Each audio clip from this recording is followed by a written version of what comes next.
अस्सलाम वालेकुम भैया, मैं हूँ रेहान कनाडा से। उम्मीद है आप लोग सब खैर खैरियत से होंगे। थोड़ा सा व्लॉग में थोड़ा स्लो कर रहा हूँ, काम में थोड़ा सा बिजी चल रहा था, तो इसलिए थोड़ा सा आपके मेरे चेहरे पर टायर्डनेस भी नज़र आ रही होगी। तो एनीवे, आज हम थोड़ी सी वैसी गपशप करते हैं आप लोगों के साथ। तो एक छोटा सा जेनरिक किस्म का व्लॉग बनाते हैं। तो टॉपिक ये रखते हैं कि भाई, कि कनाडा अभी वर्थ है आना आना चाहिए इन इन इन सख्ती में, वो कहते हैं ना कि इन बुरे हालात में कनाडा आना चाहिए, नहीं आना चाहिए। इतनी सख्तियां हो गई हैं, सब कुछ बंद हो गया है, तो क्या क्या अब भी हमें कोशिश करनी चाहिए? क्या कनाडा वर्थ है आना? क्या कनाडा आके हम फंस तो नहीं जाएंगे? क्या कनाडा आके हम बर्बाद तो नहीं हो जाएंगे? क्या हमारा पैसा डूब तो नहीं जाएगा? इन सब सवालों का जवाब ये है कि भाई, कनाडा अभी भी वर्थ करता है, कनाडा आना अभी भी वर्थ इट है। कनाडा आप आकर अपनी ज़िंदगी बना सकते हैं। हार्डशिप्स हर कंट्री में होती है। जब अपनी कंट्री की हार्डशिप्स छोड़कर यहाँ पर आ रहे हैं, बेटर मुस्तकबिल की नहीं सोच रहे हैं ना यहाँ आने के लिए, तो बिल्कुल वर्थ इट है। यहाँ पर आकर आप अपने, स्पेशली वो लोग जो लाइक 30+ हैं, जिनके बच्चे बड़े हो रहे हैं और वो चाहते हैं कि अपने बच्चों का बेटर फ्यूचर और उनके बेहतर मुस्तकबिल के लिए वो किस कंट्री का इंतखाब करें, तो आई वुड रिकमेंड यू कि भाई आप कनाडा ही को प्रेफर करें, क्योंकि यहाँ पर एजुकेशन सिस्टम है, हेल्थ सिस्टम है, यूनिवर्सिटी का लाइक स्टैंडर्ड बहुत हाई है यहाँ पे। यूनिवर्सिटीज़ तो यहाँ पर बहुत ज़बरदस्त किस्म की यूनिवर्सिटीज़ हैं। तो लिविंग स्टैंडर्ड यहाँ पर बहुत अच्छे हैं। ठीक है, महंगाई पूरी दुनिया में हुई हुई है, लेकिन अगर आप एक अच्छी प्लानिंग के साथ आएँ, अच्छे गोल्स के साथ आएँ, अच्छी स्ट्रैटेजी के बनाकर आएँ, अपने खर्चों को बिल्कुल जो कहते हैं ना कि कंपोज होकर आएँ कि यार हमें फालतू खर्चे नहीं करने। हमें यहाँ आकर अपने अगले 3 साल अपने, थोड़ी सी हार्डशिप्स आती हैं, बहुत कम होते हैं, वन वन इन लाइक 1000 या 2000 में से 2 या 3 बंदे होते हैं जो बड़े लकी होते हैं, जिनको आकर आते भाई जो कम जॉब्स मिल जाती हैं। मैं अभी एक बंदे से मिला जो इंट्रा कंपनी ट्रांसफर करके यहाँ पर करा कर आया था। पाकिस्तान में जॉब कर रहा था, लेकिन यहाँ पर उसकी कंपनी में क्लोज वर्क परमिट के ऊपर आया हुआ। ही सो हैप्पी, कहता है यार मैं लाइक आया गया हूँ और इंशाल्लाह ताला यहाँ से अपना सारे अपने गोल्स वगैरह अचीव करके जाऊँगा। तो ऐसा नहीं है कि उसका भी एक बच्चा है। तो मैं, और भी ऐसे कई लोग हैं जो मेरे दोस्त है। मैं आपको पहले भी उसका जिक्र किया था कि वो सऊदी अरब में रहा, फिर वो दुबई में रहा, फिर उसके बाद वो पाकिस्तान चला गया, कुछ हालात इस तरीके से हो गए। लेकिन फिर उसको वो कहते हैं कि भाई एक बार आप बाहर का नमक चख लो, तो फिर आपको अपने अपने मुल्क आपको अपने मुल्क में कोई चीज़ जो है ना, हर चीज़ बेजायका लगती है। तो ऐसे ही उसके साथ भी कुछ हुआ। वो उसने बहुत कोशिश करी और नहीं आ सका, लाइक वो चला भी 40s के अंदर चला गया था, लेकिन पाकिस्तान के हालात कुछ ऐसे हुए। Then he move to Saudi Arabia, तो वहाँ पर वो रह रहा है अभी। उसको अभी फिलहाल जॉब मिल गया, हालांकि वो बड़ा क्वालिफाइड किस्म का बंदा है, लेकिन जॉब मिल गई। लेकिन स्टिल उसके जहन में, उसके प्लान में है कि क्योंकि उसके 3 बच्चे हैं और यही प्लान कर रहा है कि यार मैं किसी तरीके से यहाँ पर कनाडा आ जाऊँ और अपनी बच्चों का फ्यूचर सेव कर लूँ। तो अगर बच्चों के फ्यूचर को सेव करने के लिए आप ये चाह रहे हैं, प्लान कर रहे हैं, तो definitely Canada is the best place to live और बच्चों का बेटर फ्यूचर। तो ये सब चीज़ें उसी तरीके से होंगी कि आप राइट पैथवे के ऊपर रहें, आप अपने आप को अप टू डेट रखें। लाइक आईआरसीसी की वेबसाइट के ऊपर जो है अपने, क्या नाम है इसका, अपने आप को वहाँ से अपडेट्स लेते रहें, क्या चल रहा है। जो जिस प्लान के अंदर अगर आप फॉल करते हैं, जिस प्रोग्राम के अंदर अगर आप फॉल कर रहे हैं, तो उस प्रोग्राम को अंदर आप आकर अपना सीवी बनाएं और अपने आईआरसीसी का, मैं हमेशा कहता हूँ कि अपने का जो रेगुलेटरी इमिग्रेशन कंसल्टेंट होता है, उससे रब्ता करें। वही आपको बेटर एडवाइस देगा और एक अच्छा ऑनेस्ट बंदा आपको मिलना ही एक बहुत बड़ी ब्लेसिंग्स होती है, बहुत बड़ी नेमत होती है कि अगर वो आपको एक अच्छा बंदा मिल जाए और आपको राइट पैथ बता दे, जिसको पैसे की लालच ना हो। ये ना हो कि यार बस मेरे पास क्लाइंट्स आने चाहिए, काम होता हो या ना होता हो, मुझे अपने पैसे से खर्चे। ऐसे भी यहाँ पर बड़े मार्केट के अंदर जो है कारीगर किस्म के लोग घूम रहे हैं। लेकिन ये कि अगर आप अच्छे एक रेगुलेटेड इमिग्रेशन कंसल्टेंट और एक अच्छे लाइक रेप्यूटेबल कंसल्टेंट के साथ राब्ते में रहेंगे, तो वो आपके लिए ज़रूर कोई ना कोई पैथवे बनाएगा। किसी न किसी प्रोग्राम के अंदर आपको यहाँ पर, किसी पायलट प्रोग्राम के अंदर आपको यहाँ पर लेकर आ जाएगा। तो आपके लिए बहुत आसानियाँ हो जाएंगी, बहुत ही ईजी आपके लिए ये प्रोग्राम्स। अगर आपको किसी के अंदर फॉल करते हैं तो आप डेफिनेटली उसको रिकमेंड करें।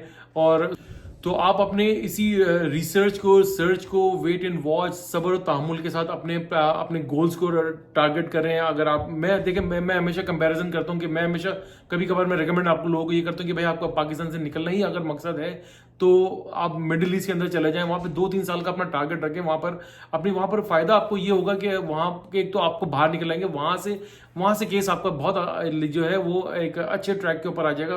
रादर देन आप अगर आप पाकिस्तान में रहकर करेंगे, फिर आपको बच्चों बाहर रहने का एक एक्सपोजर मिल जाएगा। बच्चों की एजुकेशन वहाँ से शुरू करेंगे तो यहाँ पर आ जाएंगे। क्योंकि देखिए, it's a big contrast. Canada और मैं दुबई को कभी भी कंपेयर नहीं कर सकता।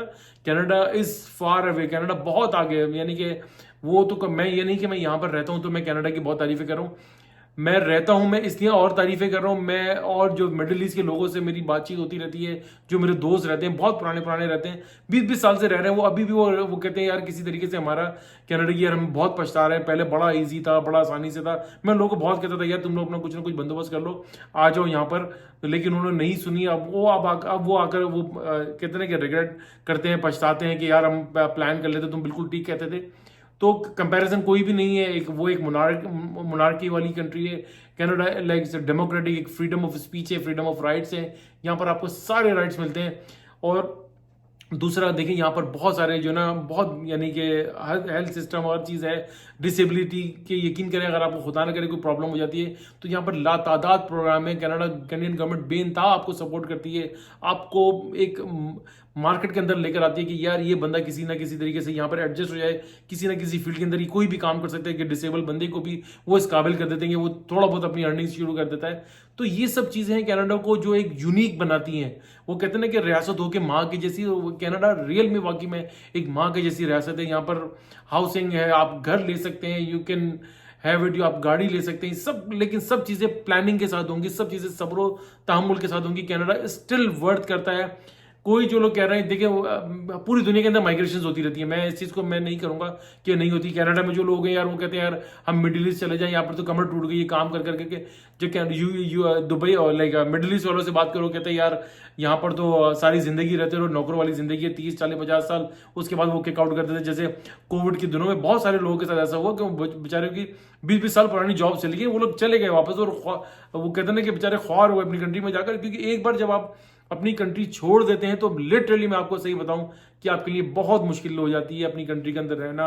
हमारी कंट्री बहुत अच्छी है, बहुत खूबसूरत है, लेकिन वही होता है जब एक बार आप बाहर रह लेते हैं, बाहर एक सिस्टम है, सिस्टम से एक सिविलाइज सोसाइटी है, यहाँ पर हर चीज़ एक सिस्टम से चल रही होती है, यहाँ का हर काम जो डिजिटलाइज है, यहाँ पर कोई किसी में आपको लाइनों में लगने की जरूरत, तो बहुत एक कंट्रास्ट है, बहुत फर्क है। आपका transportation system, living standards, health system, हर चीज़ लाइक हेल्थ केयर, हर चीज़ मैं कहता हूँ कि लाइक आप कोई कंपैरिजन कर ही नहीं सकते। तो अगर आप एजुकेशन की बेसिस के ऊपर आ रहे हैं तो वो प्रोग्राम्स लें कि जिनका इन अ लॉन्ग रन आपको फायदा हो। कोशिश करें कि पब्लिक कॉलेज के अंदर, पब्लिक यूनिवर्सिटी के अंदर एडमिशन लें। प्राइवेट कॉलेजेस ठीक है आप ले लेंगे, कनाडा आने का एक पैथवे तो है, लेकिन यहाँ पर आकर बहुत कुछ आपको वर्क परमिट्स वगैरह में काफ़ी प्रॉब्लम्स होती हैं, आपको काम करने में काफ़ी प्रॉब्लम्स होती है। तो मेरी रिकमेंडेशन ये हमेशा ये होती है कि यार कोशिश करें कि यार किसी न किसी पब्लिक फंडेड जो गवर्नमेंट के कॉलेजेस होते हैं, जो गवर्नमेंट यूनिवर्सिटीज़ होती हैं, यूनिवर्सिटीज गवर्नमेंट की होती हैं, जो पब्लिक कॉलेजेस होते हैं गवर्नमेंट के, उसके अंदर एडमिशन लें और ये देखें कि आपकी पढ़ाई के बाद जो आपको वर्क परमिट मिलेगा उसका लॉन्ग रन में आपको क्या फ़ायदा हो रहा है, क्या ये टूवर्ड्स आपको PR कार्ड की तरफ लेके जा रहा है। तो इन सब चीज़ों को, अपने प्लान्स को रखें, हर चीज़ को ओपन रखें। अब हालात ऐसे हो गए, देखिए मैं आपको बता रहा हूँ 6 महीने के बाद अभी नई पॉलिसी यहाँ पर आने वाली है, जो कि काफ़ी पॉलिसी को इतनी कोई खास मजे की नहीं होगी, लेकिन उसके अंदर भी बहुत सारी चीज़ें ऐसी होंगी जो आपके लिए रास्ते बनाकर देंगी। देखिए मैं आपको पहले ही बताया था, बहुत सारे लास्ट व्लॉग के अंदर मैंने आपको कहा था कि बहुत सारे लूप होल्स है जिसको अभी फिक्स कर रहे हैं मिनिस्ट्री और लाइक IRCC जो है मिलकर एक कंबाइंड एफर्ट कर रही है। सो सब सारी चीज़ों को फिक्स कर रहे हैं जो कि हमारे लिए, सबके लिए बहुत बेहतर होगा इंशाल्लाह ताला। तो आप अपने आप को फोकस रखें। कनाडा स्टिल वर्थ इट है, मैं हमेशा कह रहा हूँ, 4 बार कह चुका हूँ, कनाडा अभी भी बहुत वर्थ करता है रहने के लिए, अपने बच्चों के फ्यूचर के लिए, आपके अपने फ्यूचर के लिए, सब चीज़ों के लिए। तो अब तक के लिए इतना ही, इंशाल्लाह उम्मीद है आपको मेरा आज की वीडियो अच्छी लगी होगी। तो वीडियो अच्छी लगी तो प्लीज़ इसको लाइक करें, सब्सक्राइब करें, बेल आइकन का बटन जरूर दबाइएगा, शेयर करना ना भूलिएगा, दुआ दीजिए, दुआ लीजिए, दुआ में बड़ी ताकत है, सदका खैरात चैरिटी करते रहा कीजिए, आपको बड़ी बड़ी परेशानी और आफात से बचाती है। इंशाल्लाह नेक्स्ट व्लॉग के साथ फिर हाजिर होंगे, तब तक के लिए अल्लाह हाफिज़।